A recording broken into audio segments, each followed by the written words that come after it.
Now, let's talk about the Establishment Clause, the part that says, quote, Congress shall make no law respecting an establishment of religion, unquote. This doesn't mean officials can't be religious. It means government cannot favor one religion over others, cannot coerce religious observance, and cannot become excessively entangled with religion. The 1971 case Lemon v. Kurtzman established a three-part test. 1. Government action must have a secular purpose. 2. Its primary effect must neither advance nor inhibit religion. 3. It must not create excessive government entanglement with religion. This is why we don't have mandatory prayer in public schools, why government can't fund religious instruction, why courts can't display the Ten Commandments as religious doctrine rather than historical document. The principle is simple. In America, you can practice any religion or no religion. The government doesn't get to choose for you. Let's document what we're seeing. Rhetoric and threats. The president and other officials have repeatedly called the press, quote, the enemy of the people, unquote. This isn't just rhetoric.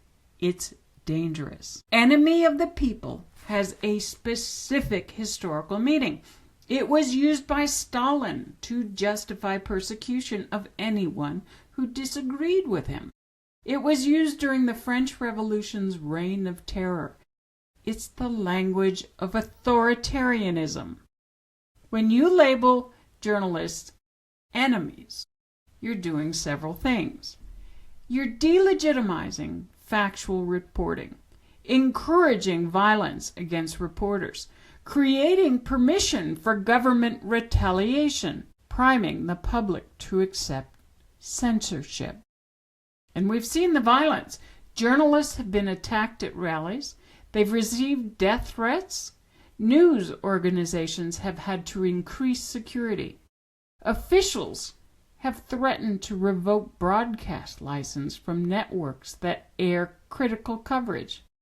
Under current law, the government can't just revoke a broadcast license because they don't like the content. That would be classic censorship. But the threat itself matters. Media companies have shareholders. They have advertisers. When government officials threaten their business, even if the threat is legally empty, it creates pressure to soften coverage. That's the chilling effect. Self-censorship out of fear. The White House has revoked press credentials from journalists who ask challenging questions. Press access isn't a favor. It's how the public learns what their government is doing. When CNN's Jim Acosta had his credentials revoked for asking tough questions, a federal judge ordered them restored, ruling that due process protections apply, but access restrictions continue. Press briefings become less frequent. Questions are screened. Reporters who write critical stories find their calls unanswered. This is death by 1,000 cuts. Each incident seems small, but collectively they undermine the press's ability to hold power accountable.